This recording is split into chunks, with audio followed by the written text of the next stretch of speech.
Hello everybody, thank you for checking out today's video, and I'm really excited for you because you must be planning a vacation soon, or maybe you're on vacation, or you just want to know how to save money on your next vacation.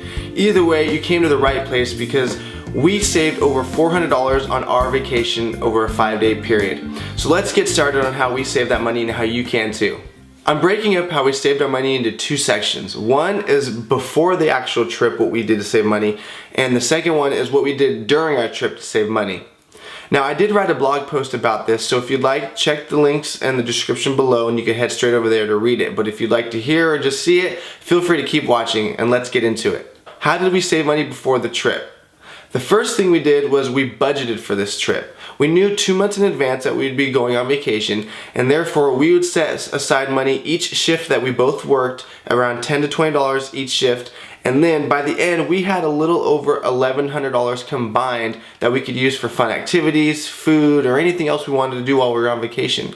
So that is tip number one. Be sure that you budget well in advance so you can have plenty of money and it's not a last minute thing and you're not having to dip into savings. Tip number two is how we saved on our flights. So assuming that you are flying, be sure that you book your flights also well in advance to the trip. We did our flights a month and a half ahead of time and we paid about $83 per person one way. Okay, now for fun, a couple weeks before the trip, I looked to see how much flights were. They were ranging from $150 to $200. That right there is huge savings. So just remember, do not procrastinate and book your flights ahead of time. You'll save a ton of money. How we booked our stay. So when we looked into hotels and motels around the area of where we wanted to be, they ranged anywhere from $90 to $100 to $110 plus dollars a night. Then we looked at a company and an app called Airbnb. Now what they do is they put people like us who need a place to stay in contact with people who are renting out a vacation home or who have, maybe a rental property, or they also might have like a guest bedroom in their backyard, something that they want to rent out and people could stay in for 2-3 days at a time or even longer if necessary. So what we did is we found an Airbnb home in each location and it came out to about $70 a night for each home.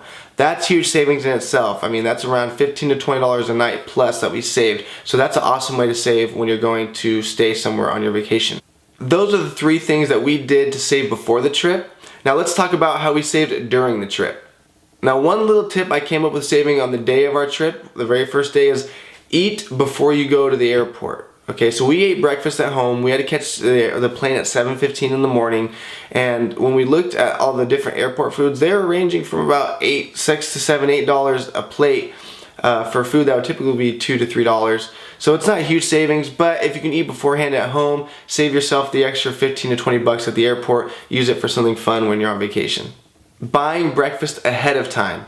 When we got to Seattle, we went to the grocery store and we bought all of our breakfast items ahead of time. We got cereal, we got milk, we got fruit, and we got some breakfast wafers. And that covered us for 3 days worth of breakfast. Now, that was great because our total for those items came out to about $18. But if we went out to restaurants each morning and got a breakfast each and a coffee or an orange juice, we had to tip the waiter or waitress, that would be around $30 a day. So we really saved a lot of money by buying some breakfast items and cutting out one meal of eating out each day. Another great way to save money on food is, on occasion when we went out, we would split meals. So if we weren't too hungry or we didn't want to consume a bunch of excess calories or have this leftover food that we had to carry around with us, or that might just end up going to waste, we would pick an entree that we both enjoyed and we would split it. That way we saved the extra 15 bucks and we didn't put on those excess calories and get all full and stuffed, because we know American food is portioned to be kind of more than enough. So we typically will eat all of it and we're going to leave and just feel bloated and we don't want to walk around, blah, blah, blah, you know how it goes. So in that case, we split our meals, we both left satisfied, and we saved some money too. So that's a great way to save money as well.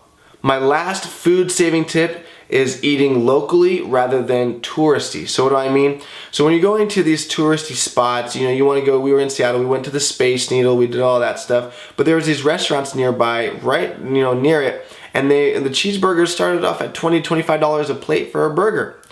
What we did is we went about 10 to 15 minutes away, we walked, enjoyed the sights along the way, and we ate locally at some nice little restaurants where a lot of locals eat. Now the awesome thing about eating locally is we were able to kind of just further immerse ourselves in the culture of the area, and we didn't spend the $25 for a burger. We had reasonably that's a tough word to say. We had reasonably priced meals, and that was awesome.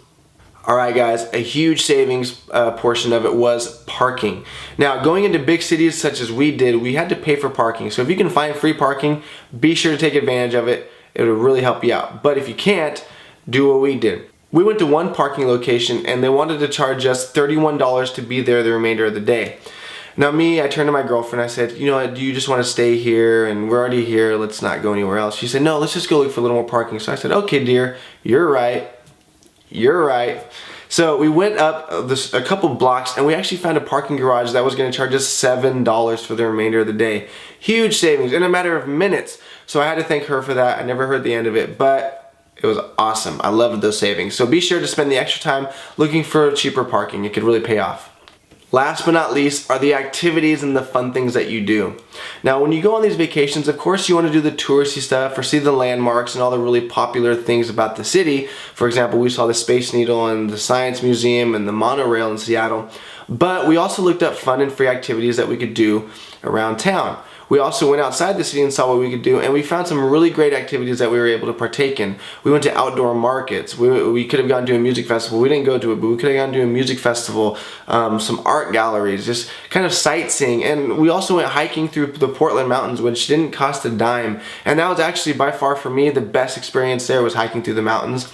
So just take the time to look for some fun and free activities. Do a Google search, things to do in the city for free, and you'll come up with a lot of great activities that could just lead you somewhere you never thought you'd be there in the first place. So take advantage of those free activities, alright guys? And that's a wrap, my friends. Those are the 9 ways that we saved over $400 on vacation. So be sure to jot them down, see what you can do, and maybe let me know in the comments below if you have any ways that you save money on vacation. I'm sure we would all love to hear it so we could plan ahead for our next vacation. Hey everyone, thank you for checking out the video today. If you enjoyed what you saw, be sure to subscribe and check out financialfever.com, where you're going to find more content like this, as well as some articles and books that kind of help you save money every day-to-day life, and you'll also learn how you can create a financially free future. Thank you guys, and have a wonderful day.